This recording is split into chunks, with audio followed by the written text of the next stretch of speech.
मित्रों नमस्कार। भारत माता की जय, वंदे मातरम, जय श्री राम।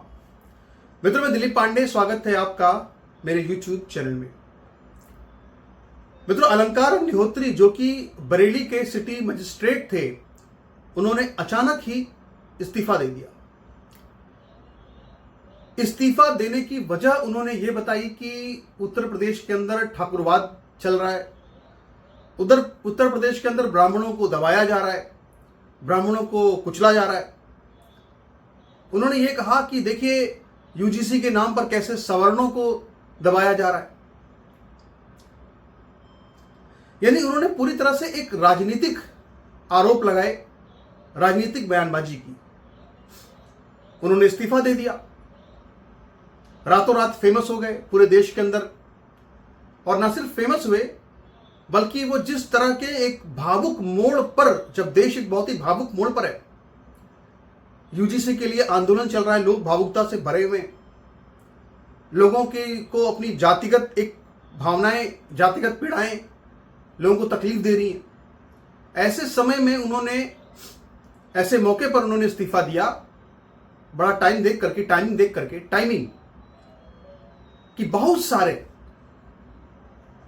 लोगों ने उनको अपने हृदय में स्थान दे दिया होगा, शायद कि वो एक ब्राह्मण हृदय सम्राट हैं, हिंदू हृदय सम्राट हैं। लेकिन आज जो मैं विश्लेषण आपके सामने लेकर के आया हूं और जो मैं आपको असली सच बताऊंगा इस पूरे इस्तीफे के पीछे का, जब उसको आप समझेंगे, जानेंगे, तो आपको बड़ा दुख होगा कि शायद जो हम देखते हैं वो कुछ और होता है और असलियत कुछ और होती है।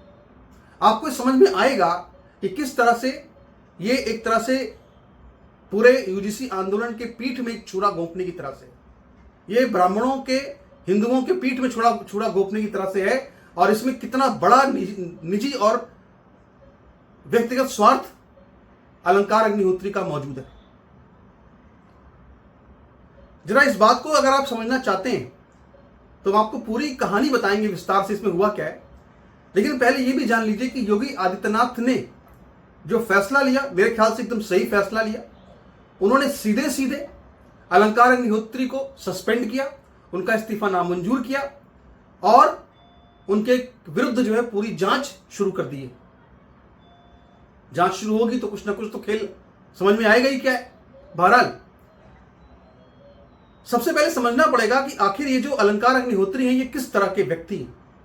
अलंकार अग्निहोत्री कानपुर के रहने वाले हैं, उत्तर प्रदेश में। उनके पिता की मृत्यु बचपन में ही हो गई थी और वो बहुत ही तेज दिमाग के, बहुत ही प्रतिभाशाली, योग्य छात्र बचपन से ही रहे।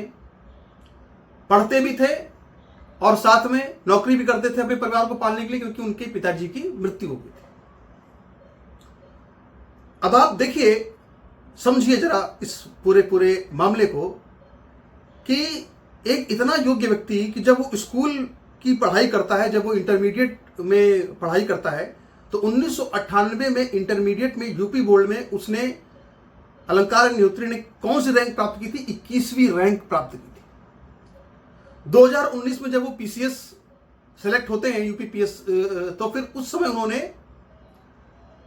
15वीं रैंक हासिल की थी। और आपको जानकर आश्चर्य होगा कि वो बीएचयू से आईआईटीएन भी हैं। पहले दरअसल वो एक सॉफ्टवेयर इंजीनियर के तौर पर, एक आईटी इंजीनियर के तौर पर काम करते थे, लेकिन बाद में उन्होंने अपना करियर जो है वो सिविल सेवा की तरफ मोड़ दिया। समझिए जरा, शुरुआत में उन्होंने बीएचयू से आईआईटी किया, आईआईटीएन है वो, बहुत योग्य व्यक्ति, आप जानते हैं आसान तो है नहीं आईआईटी क्रैक करना।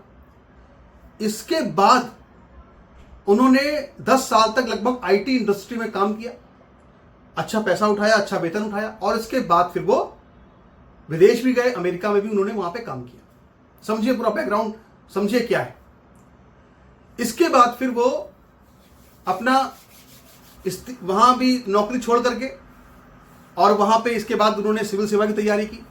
2019 में जो रिजल्ट आया तो पहले ही अटेम्प्ट में उन्होंने क्लियर कर दिया और उनको 15वीं रैंक हासिल हुई, टॉपर थे। इसके बाद लगभग 4-5 साल हो गए नौकरी करते हुए। दरअसल वो पहले से ही इस्तीफा देने का मन बना चुके थे। उसकी वजह क्या है ये मैं आपको आगे बताऊंगा, लेकिन उन्होंने इस्तीफा टाइमिंग देख करके दिया है, बहुत सही समय पे दिया है। उसके पीछे वजह क्या आपको बताऊंगा आगे में। लेकिन सबसे जो बड़ी बात है वो क्या है कि उन्होंने अपना इस्तीफा देने के बाद खुद को अविमुक्तेश्वरानंद के साथ में अलाइन कर लिया और ये कहा कि बटुक की चोटी उखाड़ी गई, बटुक की चोटी पकड़ के उनको घसीटा गया। और उन्होंने ये भी कहा कि भाई अविमुक्तेश्वरानंद के साथ में गलत हो रहा है, उसे कहा जा रहा है कि आप शंकराचार्य हो, सर्टिफिकेट दो। अब देखिए दिमाग की घंटी कहां से बजती है। दिमाग की घंटी यहां से बजती है कि जब ये इस्तीफा अपना इन्होंने दिया, उसके बाद ये एडीएम के ऑफिस में गए इस्तीफा देने के लिए। वहां पे जो एडीएम साहब थे उन्होंने इनको 1 घंटे अपने पास बैठा लिया, इनको चाय पिलाई, इनको समोसा खिलाया, इनको नाश्ता कराया और इनको ये समझाया कि भाई देखो इस्तीफा देने से कोई लाभ नहीं है, संस्थान को आपकी आवश्यकता है, यूपी को आपकी आवश्यकता है और आप हमारे साथ काम करिए। इस्तीफा देना कोई अच्छा फैसला नहीं है, आप बहुत योग्य और होनहार है, ईमानदार है। इस तरह की बातें उससे कही गई होंगी। आमतौर पे अगर आप कहीं पे काम करते हैं, आप कहीं पे इस्तीफा देने जाते हैं, तो कोई भी कंपनी होती है तो अच्छी तो एक बार रोकती है किसी को भी कि भाई आओ यार चाय बुलवाओ, समोसा बुलवाओ, जरा इनको खिलाओ यार, काहे को मूड खराब है इनका, इनको बोलो कि भाई कहाँ इस्तीफा वापस लें अपना। ये एक बहुत सामान्य प्रक्रिया है, हर जगह होती है। मैंने भी जब कई बार अपनी नौकरियों से इस्तीफा दिया है तो इसी तरह से हमको भी बुला करके कहते थे भाई कि क्यों जा रहे हो, यहीं रहो, कहाँ जा रहे हो। लेकिन इन्होंने क्या क्या आरोप लगाया बाहर, इन्होंने बाहर आकर यह आरोप लगाया कि मुझको एडीएम ने बंधक बना लिया और क्या कहा कि किसी ने फोन किया कि ये पंडित पागल हो गया है क्या। सोचिए समझिए, किसी ने फोन किया कि पंडित पागल हो गया है क्या। और इसके बाद फिर नारे क्या लगे, रैली, उन्होंने रैली भी निकाल दी, इसके बाद रैली भी निकाल दी मार्च यूपी में और कहा कि किसने बोला पंडित नाम बताओ, नाम बताओ, किसने बोला पागल पंडित नाम बताओ, नाम बताओ, रैली निकल गई। समझ रहे हैं आप, सोचिए कितनी बड़ी स्ट्रेटजी के साथ पूरा पूरा गेम किया गया। अब ये सब हुआ क्यों, ये सब हुआ क्यों, इसकी वजह क्या है। दरअसल इसकी जो मुख्य वजह है वो ये कि ऑलरेडी अलंकार अग्निहोत्री ने कोई भी त्याग नहीं किया है। उन्होंने इस्तीफा देकर कोई त्याग नहीं किया है क्योंकि उन्होंने बहुत ही तुच्छ चीज पर इस्तीफा दिया है। क्यों? देखिए सिटी मजिस्ट्रेट बरेली के थे। आजकल की तारीख में राजस्व विभाग में कहें या ऊपर लेवल पर अधिकारियों में कहें, उत्तर प्रदेश के अंदर अगर काम कानून नियम पूर्वक हो सकता है तो काम हो सकता है, पैसा चलता है।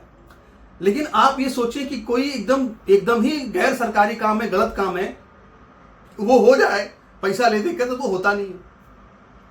तो ऐसी स्थिति में होता क्या है कि अधिकारियों की कमाई जो है वो हो जाती है कम। अब फिर क्या होता है कि बढ़ जाता है क्या, फ्रस्ट्रेशन। अब आप जरा विचार कीजिए गहराई से कि जब ये आईआईटीएन थे, आज की तारीख में आप सोचिए कि 10 साल आईआईटीएन थे, 10 साल नौकरी की, अमेरिका में काम किया।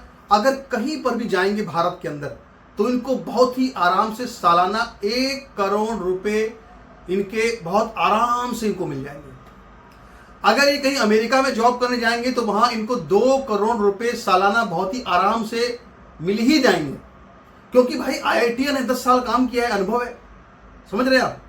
लेकिन इनको यहां पर क्या पैसा मिल रहा था, एक सिटी मजिस्ट्रेट को अगर सब कुछ जोड़ दें, वेतन भत्ता, महंगाई भत्ता सब जोड़ दें अगर, तो भी मुश्किल से कितना रुपया मिलता है, 1 लाख, 1.25 लाख रुपया मिलता है।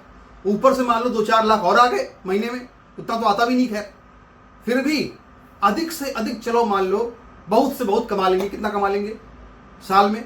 40 लाख बस। तो कहां साल में 40 लाख और कहां साल में 2 करोड़ 1.5 करोड़ रुपया। तो इन्होंने कहा कि भाई 5 साल हो गए, हम तो उब गए नौकरी करके, अब क्या करें। तो एक काम करते हैं, मौका बहुत सही है, चौका मार देते हैं, इस्तीफा दे देते हैं, ठीक है, अपना नाम हो जाएगा, अपन राजनीति करेंगे, बड़े आदमी बन जाएंगे, पैसा कमाएंगे। और अगर कुछ नहीं होता है, अगर कुछ नहीं मिलता है, तो क्या करेंगे, अपन जाकर के अमेरिका में सेटल हो जाएंगे और सेटल होकर के वहां बढ़िया से 1.5-2 करोड़ रुपए की नौकरी मिल जाएगी हमें। फिर कौन जानता है कि कहां गए अलंकार अग्निहोत्री। यानी कि अपने निजी स्वार्थ के लिए हिंदू समाज की पीठ में छुरा घूम दिया। समझिए बात। अब ये बात मेरी कड़वी लग सकती है किसी को, लेकिन असलियत यही है। कोई भी आदमी इतनी बड़ी पोस्ट को छोड़कर अचानक इस्तीफा क्यों दे देगा? कुछ तो उसने सोचा होगा, कुछ तो उसने कैलकुलेट किया होगा ना कि हाँ मैं इस्तीफा दे रहा हूं, तो क्यों दे रहा हूं, उस इस्तीफे की वजह आखिर क्या होगी। और सबसे बड़ी बात यह है कि सबसे बड़ी जो गलती क्या कर दी, अब आप देखिएगा अगले बार जब चुनाव होगा तो समाजवादी पार्टी, कांग्रेस पार्टी या बहुजन समाज पार्टी की तरफ से अलंकार अग्निहोत्री को चुनाव का टिकट मिल जाएगा। और तब उस वक्त जो है लोग ये कहेंगे कि भाई ये तो पीड़ित है बेचारा, हमारे लिए खड़ा हुआ है, तो इसको चुनाव जितवा दो। लोग इस नाम पे चुनाव जितवा देंगे, विधानसभा पहुंच जाएंगे। लोगों की जो महत्वाकांक्षाएं होती है ना, वो महत्वाकांक्षाएं इतनी ज्यादा हो जाती हैं कि उनको लगता है कि यार हम तो IITN भी हैं, हम तो सिटी मजिस्ट्रेट भी हैं, सब हैं, अब राजनेता बन जाए। ये एक नया शौक चढ़ा है आजकल वो अफसरों को राजनीति में आने का। तो वही शौक जो है, उसी शौक ने पूरे देश को शौक लगा दिया और उसी शौक ने इनकी जिंदगी भी, इनका करियर भी जो है वो तबाह कर दिया। अब देखिए आगे क्या होता है, कहाँ जाते हैं, नौकरी करते हैं, वो तो बात की बात है। लेकिन बहरहाल बड़ी बात यह है कि जो मैं एक बात कहना चाहता हूं, वो बात यह है कि आज की तारीख में अवमुक्तेश्वरानंद के साथ जो भी खड़ा होगा वो फिनिश हो जाएगा, खत्म हो जाएगा। क्यों खत्म हो जाएगा बताऊं आपको मैं। जो लोग, हो सकता है कि जो लोग ब्राह्मण हो उनको मेरी बात खराब लगे, लेकिन सच यही है। देखिए मध्य प्रदेश के डॉक्टर अनिल मिश्रा, एडवोकेट अनिल मिश्रा, जिन्होंने कि अभी मनुस्मृति को जलाने के खिलाफ एक पूरा आंदोलन किया था मध्य प्रदेश के अंदर, अचानक से कितने फेमस हो गए। हम सब उनका सम्मान करने लगे बहुत कि भाई देखिए उन्होंने जो है काफी त्याग करते हुए जेल भी हो आए, उनको जमानत भी मिली, आखिरकार सरकार से सीधे मुकाबला कर रहे थे, सम्मान बढ़ जाता है उनका। खूब वायरल हो रहे थे पूरे सोशल मीडिया पर, अनिल मिश्रा ही वायरल हो रहे थे। लेकिन अचानक से अनिल मिश्रा पूरे सोशल मीडिया से गायब हो गए। कैसे गायब हो गए? गायब इसलिए हो गए क्योंकि अनिल मिश्रा जाकर के अवमुक्तेश्वरानंद के साथ खड़े हो गए।